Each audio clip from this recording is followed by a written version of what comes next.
Hello and welcome to the Eating Disorder Therapist podcast. This is a podcast to help you find peace with food and overcome disordered eating. And I'm Harriet Frew, aka the Eating Disorder Therapist, and I'm so excited to share with you all kinds of stories, tips, information and guest interviews to help you on your journey in finding peace with food. So thank you so much for listening today. Now today I'm talking to Caroline Drummond-Smith, business owner and coach of Zest Health Coaching and also a mother of 3. Caroline helps people to have a healthy relationship with food and their body, to enjoy life, work on habits and change, take responsibility and become their fullest selves. Now, Caroline spent many years suffering from an eating disorder, maintaining an unhealthy weight and strictly controlling her food. And sadly, in this time, she caused much damage to her body and missed out on so much of life. She was also terrified about who she would be without the eating disorder, as it had become so much of an integral part of her identity. Today, Caroline has recovered and works as a coach, using her experience in such a positive way to support others, having a deep understanding of people's struggles and the battles they are facing. Caroline has done some vital recovery work on making herself a priority rather than an optional extra. She now values her body in a completely different way and acknowledges all the wonderful things it can do. And she has learned to nourish her body and treat it with a love and kindness after years of abuse. I'm really looking forward to speaking to Caroline today and hearing her story. I know it's going to offer so many of you much inspiration and hope that recovery is possible. Let's get to the interview. Hi, Caroline, and thank you so much for coming on the podcast today. Hi, Harriet. Thank you for having me. So, Caroline, please could you introduce yourself to the listeners? So I'm Caroline Drummond-Smith. I am a health coach. I work for Zest Health Coaching. I am a mother of 3, married. I've got 3 grown-up children, and I live near Bath in Somerset. And that's me in a nutshell, really. Okay, lovely. Thank you, Caroline. So, Caroline, I know you've had sort of a history of struggling with an eating disorder. Could you take us back, please, and tell us a little bit about your story? Yeah, so I was brought up in Brussels and then Paris. So from the age of 4, I was in Brussels. So I always went to school in those 2 countries. When I was 16, my parents wanted me to come to school in England. And I was really against it. It was, just not on my life plan. I wanted to stay in Paris, but they were adamant. And my sister, who's 2 years older, had been before me. She was there. She loved it. So I applied to go to this rather well-known boarding school in England. I got a place and assumed I'd go. So off I went at 16 and I hated it, absolutely hated it. I got there and everything was alien. It was different country, different culture, different language. And I felt so out of control. And I remember consciously thinking, I can't control anything here, but one thing I can control is my food. And that is how the eating disorder, the anorexia, really snowballed. And looking back, I always thought that was where it started. But the year before in Paris, apparently, as I subsequently found out, teachers had been talking to my best friend and my parents because they were concerned about my eating. So I think it was there in a way, sort of ready to happen. Now, whether if I'd stayed in Paris, it would have developed, I'm not sure. But it was definitely coming to boarding school in England that really triggered it.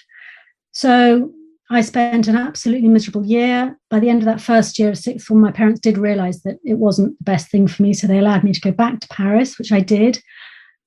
And the anorexia sort of took a back seat. It didn't go away completely, but I was so much happier being back with my friends in the old environment. And it took a back seat. I was still very aware of my food intake. I exercised, but not excessively. And I'd say I was just about at a healthy weight, but the very low end, but not low enough that people were concerned about me. So I then came back to England to go to university, had a gap year, then went to university. And again, through those 3-4 years, my eating was very controlled. It was, I would say, disordered eating and some eating disorder, I suppose, as well. I do remember times when I'd go out for supper. So if I went out to supper, I wouldn't eat all day but then I could eat normally in the evening, but only because I hadn't eaten all day. And I was going out with this guy. We split up. I suppose I was about 21, and we split up, and my weight plummeted really, really low. And then I actually pretty quickly started going out with my now husband, and it just got better on its own. You know, I didn't need treatment. I think because I was so happy and in love, the weight went back on. But again, it went to a certain point. You know, there was a number on the scales. I would never let it go above. And so I was married at 23, which looking back was so young. You know, I just think how ridiculous. I mean, my husband was 7 years older, so he at least had a little bit more sense than me. But he was a workaholic, and, you know, it suited us perfectly because I loved the fact he was always at work, which sounds weird when you're just married, but it allowed me to get on with my funny eating and basically to not eat. So, you know, you put a workaholic and an anorexic together, it's a perfect combination. Nobody's complaining. So he'd come back in the evening and I would eat with him. But like I said before, I hadn't eaten all day, or I'd have an apple or something. So again, through that time, it was a sort of thing that people say, oh, you're so lucky, you're so thin. So I think if I was walking along the street, people wouldn't point at me and say she's anorexic, but they'd say she's very thin. So my eating was certainly pretty screwed up. And I couldn't get pregnant, surprise, surprise. I'd messed my body up. And so I had to go on fertility drugs. And luckily that did work. So at 26, I had our first son. And at 27, I had twins. So yeah, it was pretty full on. 3 children under 20 months. But it was what I always wanted. You know, apparently when I was little, when people said, what do you want to be when you're older? I said, I want to be a mummy. And so it was what I'd always dreamt of. And I was really happy. But I think because it was so full on, I was giving to my husband, to the children. My thing for me was my food. That was just my thing. I didn't have anything else for myself. So I focused on my food for me. And yeah, at one point my sister said to me, you need help. And I said, I never admitted I had a problem. She said, you need to go and get help. I said, no, I don't. And she actually persuaded me to go and get some help. And I went to the Maudsley. She had a contact there. And I saw a therapist as an outpatient, 1 hour a week. And it was all fine. I went along, said what I was expected to say, went home and did my own thing. So it wasn't really much help. By this stage, I was early 30s. So it was really just, you know, looking back, it wasn't severe anorexia, but it was severe anorexia in a way because I was compromising my health. And I wasn't relaxed around food. I didn't allow myself to eat everything. There was a load of things I wouldn't allow myself to eat. I was counting calories. I was weighing myself every day. So yeah, very anorexic mindset and unhealthy weight. And then when I was 36, 37, we were skiing in America and I had a skiing accident and I was stretchered down to the clinic, went into the clinic and they played around with my knee and they said, well, you've torn your ACL, you'll need surgery and you won't be able to exercise for 9 months. And I remember hobbling out of that clinic and literally thinking, can't exercise, can't eat. And again, very quickly, my weight plummeted scarily low. I mean, really dangerously low. And because I'd been seeing this woman at the Maudsley, I carried on seeing her after the accident. And I remember one session, she said, I can't help you anymore. You need to go into hospital. And I said, well, I'm not going into hospital. I'll climb out of the window. I'll escape. And I would have done. With 3 children at home, they were sort of 10, 11. I literally would have escaped somehow. And I stupidly told my husband when I got back, which then I was really cross about, because he said, yeah, I agree, you need to go into hospital. I said, I'm not going into hospital. I said, give me a week, I'll find an alternative. And we were living in Sussex at the time. And there was this woman who just set up this centre, or sort of home for about 4 or 5 women, a residential home. And I had contact with her from before anyway. And I went to see her and I felt like a fraud. It's funny, isn't it? I just did not believe. I mean, I won't say the number because I know it can be triggering for people, but I was extremely low weight, to the point I should have been in hospital, possibly even being tube fed.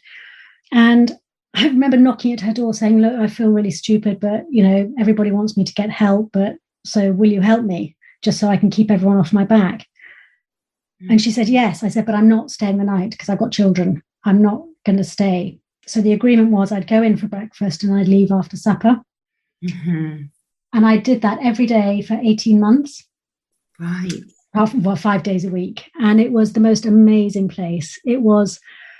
She set it up because she didn't believe in hospital treatment. She felt that force feeding and sort of 3,000 calories a day and then churning people out didn't work. So it was much more gentle in that the feeding was in line with the psychological aspect. So it was much slower. So the weight gain was a lot slower, but it was much more sort of solid, if you know what I mean. It was much safer. And the psychological and physical aspect were keeping up with each other. So I did that, and it was, I learned so much about myself, about recovery, and I came out of that saying I was recovered. And I was basically singing it from the rooftops, telling everybody I was recovered, would never go back, didn't want to be anorexic ever again. And we then moved to Madrid, my husband and I and the children, and we were there for 4 years. And I did stay sort of recovered. I'd say, is the word quasi-recovered? Quasi-recovered? You know what I mean? Yeah. But I was still, looking back, very conscious, weighing myself every day, had certain clothes I could sort of test out, how they fit, see whether I'd put on weight or not. Again, if I ate out in the evening, didn't eat during the day, when people weren't around, I had great opportunity not to eat. Often didn't eat the same as the rest of the family. Lots of no foods, fear foods. So, but my weight was, again, low end of healthy. So I was safe. But yeah, looking back, I was not recovered. We then, 4 years later, moved back to the UK, came to where we are now, near Bath. And the children were sort of 16, 17 years old, and it was the summer holidays. And anyone who's got teenagers knows that feeling. 2 16-year-olds and a 17-year-old in the house all day. I thought, I need some space. I need to get out of here, just for an hour a day at least. And so I started going to the gym. And without me even knowing it, the weight started dropping off. And before I knew it, the anorexia had come back big time. And it was weird because it wasn't a conscious decision. It really wasn't. It's just scary how it could creep in. And I think because it hadn't really ever gone away, I just slipped back into it. And I remember feeling, I went right back down again, very, very low weight to how I'd been before with the skiing accident. I was so ashamed and so embarrassed and so upset that I'd let myself get like that again. But I couldn't do anything about it. The anorexia was too strong for me. And I hated what I was doing to the family. My daughter at 16, she told somebody, a close friend, she said, I'm really scared Mummy's going to die. But even that didn't make me get better. I mean, that shows how strong the anorexia can be. Even that, I'd wanted children all my life. They were my life. They are my life, but even that didn't make me get better. So I was really terrified, but I couldn't do anything about it. And for Jamie, my husband, it was, living with an anorexic must be just awful, really awful. But he's stuck by me, and he's been unbelievable. And he could see through the anorexia to me. He always knew I was in there somewhere. So I was scared. I was really scared because I didn't want to live with it, but I didn't want to live without it. Yeah. Because, it was 30 odd years. This anorexia had become my best friend. And I didn't know who I'd be without her, because for so long, all my adult life, that's who I'd been. I was always known as being the tiny one. I'm only 5'2" and I was thin as well. So, that was my identity. And so I was so torn, because every time I thought, I do want to get better, I didn't. The anorexia just won over. And I always, I remember walking into rooms and doing a quick scan. I was so efficient at it. I'd scan and just check I was the thinnest. When I went to buy clothes, if it wasn't the smallest size, I would be really upset to the point of bursting into tears because I wasn't fitting into the smallest size. I felt I'd failed. If people said, "Oh, you're looking well," I'd say, well, they weren't at that point. But, later on, "You're looking well." Well, that would be, "I'm looking fat." Everything. Such strong anorexic thinking. So this carried on. And then one morning I got up, had my shower, sitting at my dressing table, drying my hair. And I looked down, my legs were crossed. I looked down and I thought, they are disgusting. And to this day, I don't know why or how it happened then, but I just thought they're like sticks. They were horrible. Mm-hmm. And I looked at myself in the mirror and I thought, I'm sick and tired of being sick and tired. I've had enough of this. And that was the turning point for me. And, it's not as if the next day I was recovered. But from that point, I knew I really wanted to get better. And it was funny because I then did go for some help.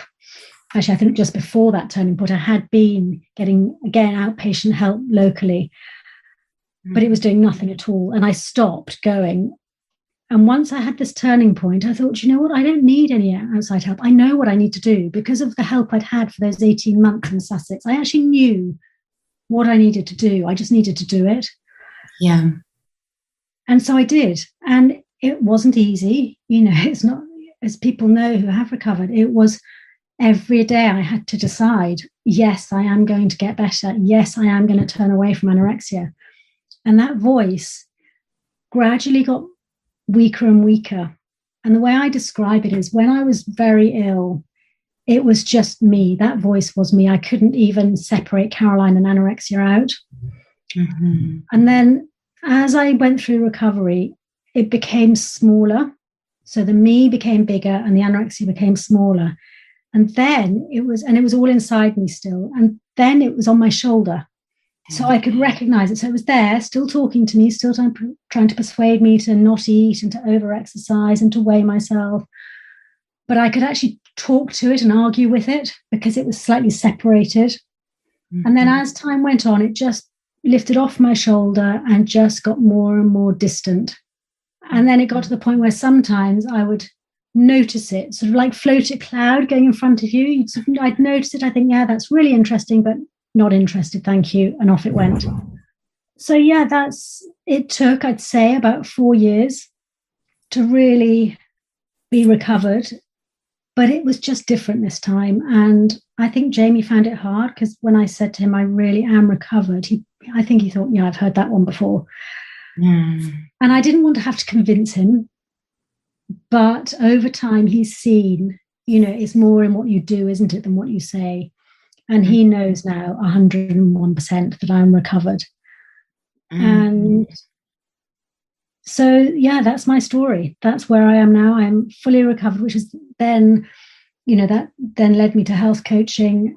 And it's been one big battle, but I've cracked it. I've fought it.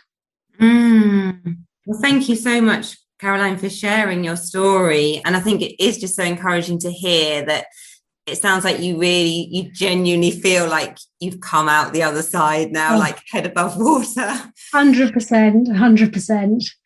Yeah. And it's that, I think the difference is I don't even have to try and convince people. I just know deep down now, I have absolutely no wish to go back to where I was. It was miserable, absolutely miserable. And there were times when I wanted to sort of test it out as I was recovering. I just wanted to check I could still be an anorexic just in case I needed to go back there, that sort of safety.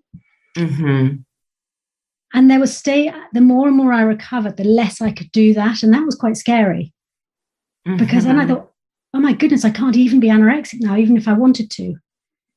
But now I'm at the point where I think, well, I wouldn't even want to test it out. I have no wish to try and starve myself for a day. I have no wish to see if I can lose weight. It's not even on my radar anymore. Yes, no, that's wonderful and so inspiring to hear, isn't it? That yes, like you say, it's kind of, you're just not living in that anorexic bubble anymore, are you? Exactly. Yeah.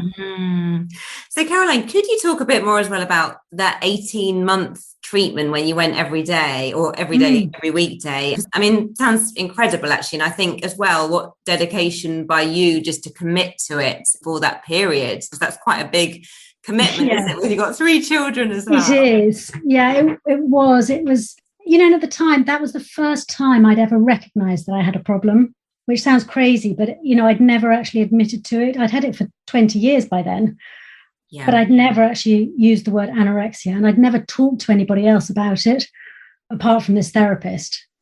But I didn't even admit I had anorexia. I said, oh, well, maybe I eat in a funny way. So it was lovely to have a small group of people that we could really talk about it to, and to see that other people were feeling the same way, because as people know, an eating disorder is such a lonely place to be. Yeah.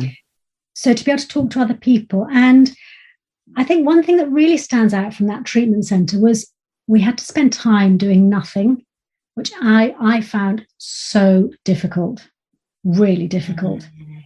And, looking back now, I can see why we had to do it. But just sitting with the discomfort was really hard, but so valuable. We used to have, so the day, sort of, if I can remember correctly, we'd have breakfast.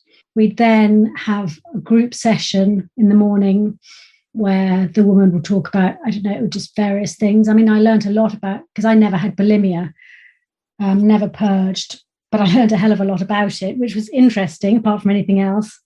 And so it would be, just working on body image, on, we'd make us do exercises like doing one thing different every day, all various homeworks she'd give us, and we'd talk about it. And then we'd have lunch. And then the afternoon would be, sometimes it was, challenging us to just sit and watch television, which, in my world was just 3 children. There's no way I'd sit and watch television in the afternoon. Just didn't happen. So it was, and as we got better, we were allowed to go into the local town, and, she'd challenge us to go out for a cup of tea and a piece of cake, that sort of thing. So it was very much practical in the real world. And also the fact we went home at weekends, we put into practice, she'd give us challenges to do over the weekend. And it was interesting, she never weighed us, never ever weighed us. And it was very clever, because Monday morning we'd come in and she'd always give us all a big hug. And later on, when I was recovered, she'd when I left, she said, I used to hug you so I could see if you'd lost weight or not. So she could feel, how bony we were. So that was her way of gauging how we were doing a lot of the time. So it was a very caring, sort of nurturing place. Yeah. But it was tough. And the food-wise, when I arrived, obviously because I was so underweight, she would start people who arrived very low weight slowly. So say at lunch we had to have potatoes. You'd have one to start with, and you'd build up. So it wouldn't be suddenly you'd be eating a massive meal, because, that doesn't help at all.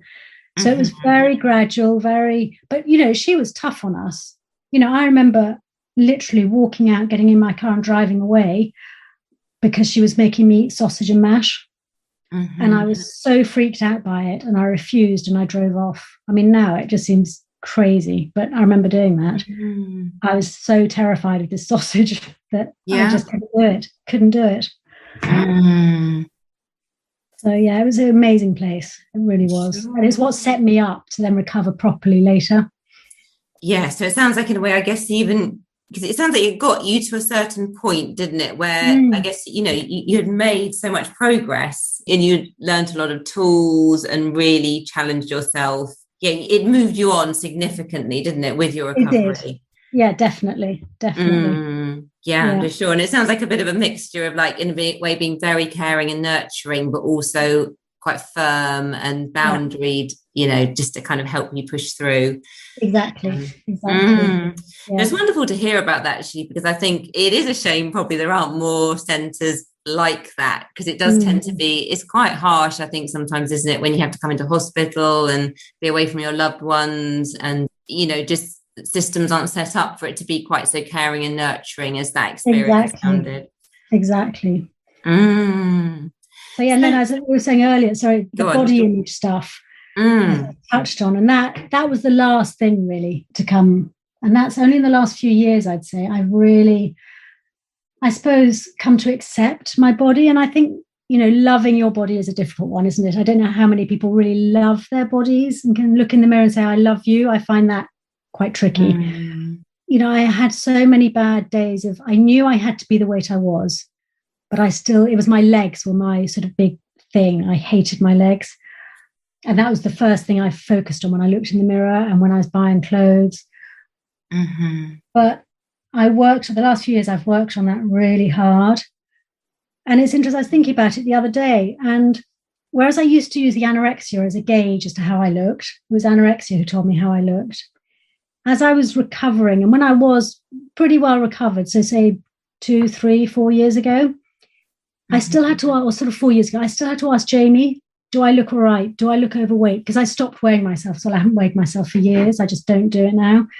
Yeah. So it was as if I had to have some sort of validation or sort of like a checkpoint. Do I look okay? I feel I'm putting on weight? Am I? Do I look all right? And he would be really patient with me, saying, no, you still look very slim, but he was really good. And now I've got to the point where I can't remember the last time I asked him. I know I eat well. I nourish myself really well. I exercise within reasonable boundaries. So the shape I am is the shape I'm meant to be. So I don't really give it a second thought. So it was those stages. And I think, just when I thought about it the other day, I thought, yeah, I'm at that final stage now. I don't need external validation about how I look because I'm comfortable with who I am now.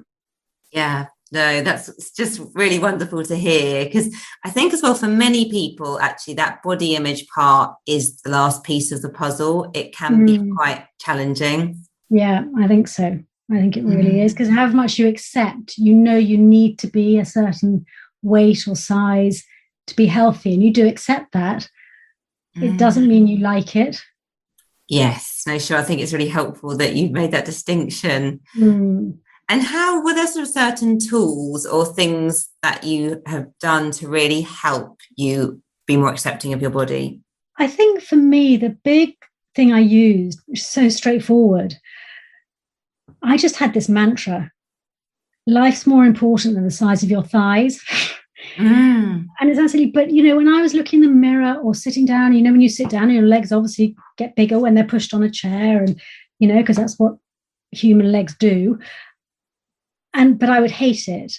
And I would just keep saying to myself, there's more to life than the size of your thighs. And all that can sound quite trite, but it actually really landed for me, because it's exactly right. There is more to life than the size of my thighs. And people don't care. People don't look at the size of my thighs. They couldn't give two hoots what size they are. There's much more to my life now than what size clothes I am and what I weigh. Much more.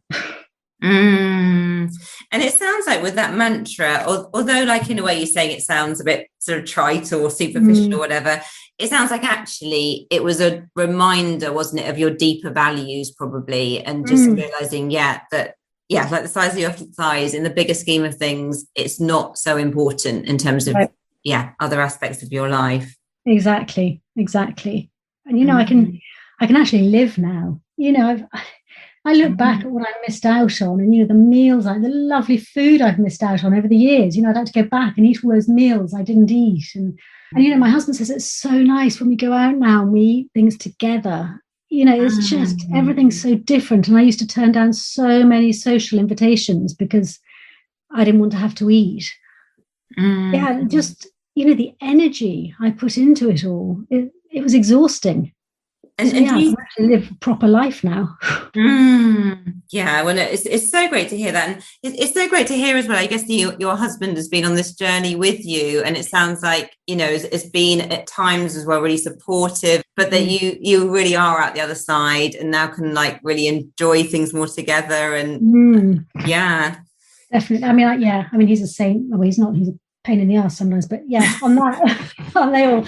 But no, he is a saint. To have lived through that with me, and he was sort of my biggest cheerleader. He was just there, and I can't thank him enough, really. Sounds rather cringe making, but he's been amazing through it. Oh, it's lovely to hear. And I think it just shows the incredible value of having support, doesn't it? Of like support of your loved ones around you, and like you're saying, like cheerleading you on. And And actually now the children, they're 20, the twins are 26 and the older one's just 28. And, they, particularly my daughter, we've talked about it a lot.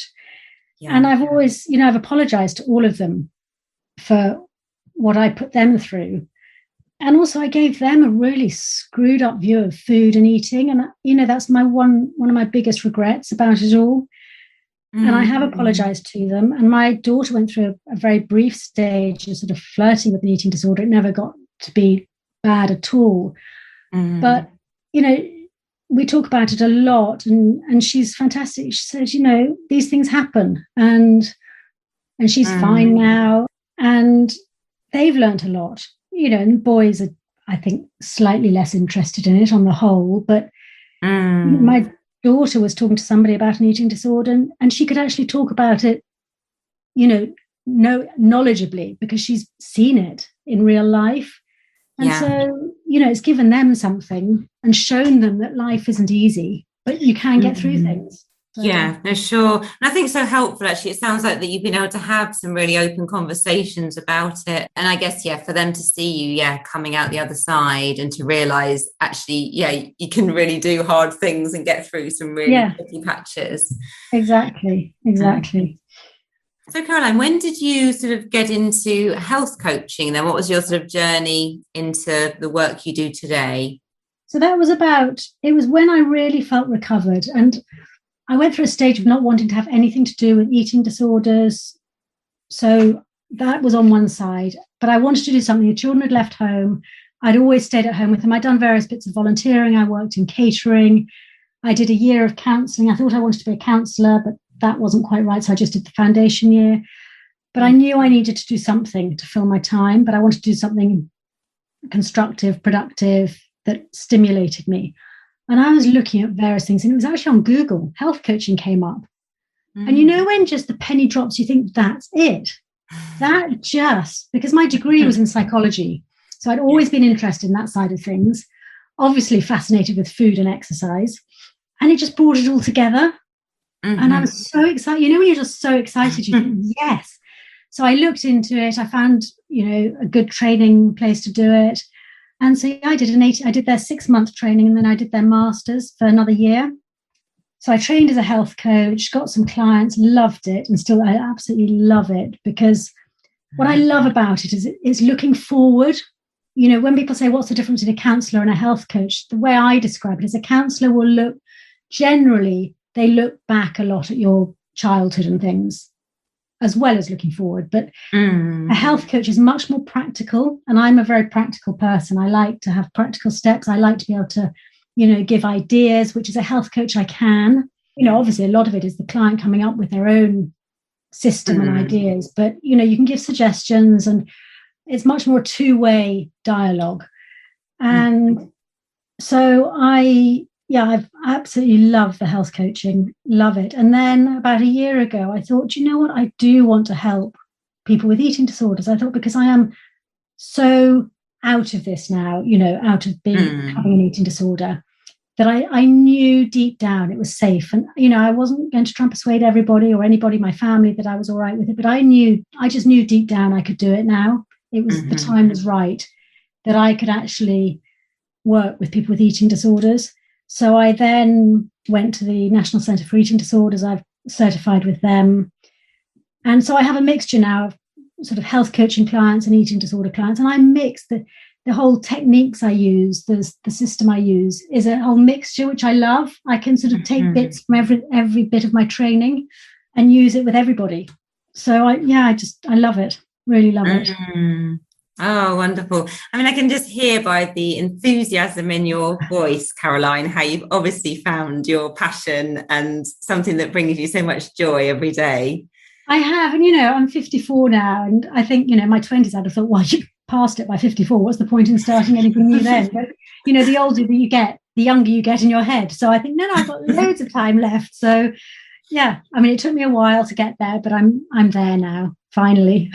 Yeah, well, it's great to hear. And I think, I know everyone's experience, of course, is different, but I think it must be very inspiring as well for your clients just to see that you've had that long journey, but you truly have come out the other side in such a different place. Yeah, and I think even if our experiences are different, they know that it's possible. You know, I had an eating disorder for 35 years. And on the one hand, people might think, well, that's depressing. That means mine can last that long. On the other hand, it shows that you can still recover at any stage. It's never too late. Yes. Yeah, no, that's absolutely so true, isn't it? I think it's so important. I know in my own recovery, just holding on to hope and believing there was a light at the end of the tunnel and seeing there could be a way out was, I think, the thing that got me through. So I think just so encouraging to hear your story and, you know, to understand that even if you've been stuck for so long, recovery is still possible. It is. Absolutely. It really is. Yeah. So Caroline, as well, if you were to sort of look back, so I guess, you know, there's so many aspects of your recovery that have been essential and have probably contributed to you getting to this place today. But what do you think, what are your sort of three main things, do you think, that have been most valuable to you on this journey? Gosh, I think one would be to know that if I'd known at the time that once I started eating, I wasn't going to go out of control, to trust that. That was something that really scared me because I love food, always did love food. So yeah, to know that actually you can eat and not just go completely wild. To know that, what else would be more so valuable in the recovery? To know that people don't like you or not like you because of what you eat or the size you are. There's so much more to you than that, than your weight. There's so much more to you than a number on the scales. I mean, that is a massive thing to really know deep down. Yeah. And what's another one? A final one would be... Sorry, I put you on the spot a bit with this question. No, it's good because it does make you think. Just to enjoy life. And life is short. So, you know, just to enjoy being with people, enjoy the food, enjoy the moments, because they won't come again. Yeah, no, I think that's great advice. So Caroline, where can people find you if they would like to get in touch or, you know, find out more about the work that you are doing? So for the work I'm doing, I've got a website, zesthealthcoaching.co.uk, that says about my work, what I do, how I work with clients and contact details. And then I'm also on Instagram at Zest Health Coaching. Okay, no, lovely. I'm sure quite a few people would like to get in touch or would be interested to read more about you as well and the work you do. So thank you, Caroline, so much for coming on the podcast today and for really sharing your story very openly and inspiring, you know, such a strong message of hope and possibility of what can happen with recovery. I really appreciate it. Thank you for giving me the opportunity, Harriet. Really appreciate it. Thank you. So I hope you enjoyed this conversation just as much as I did, and please do go and check out all of Caroline's info in the show notes. If you're not following me already, do seek me out on Instagram at the Eating Disorder Therapist. And for further support with your relationship with food, do visit my website, theeatingdisordertherapist.co.uk. If you'd like to support this podcast, there's information in the show notes about my Patreon account. And if you enjoyed this episode, I'd be so grateful if you would follow, rate and review, as it helps this podcast reach so many more listeners. Thank you so much for listening today, and I look forward to sharing another podcast episode with you very soon.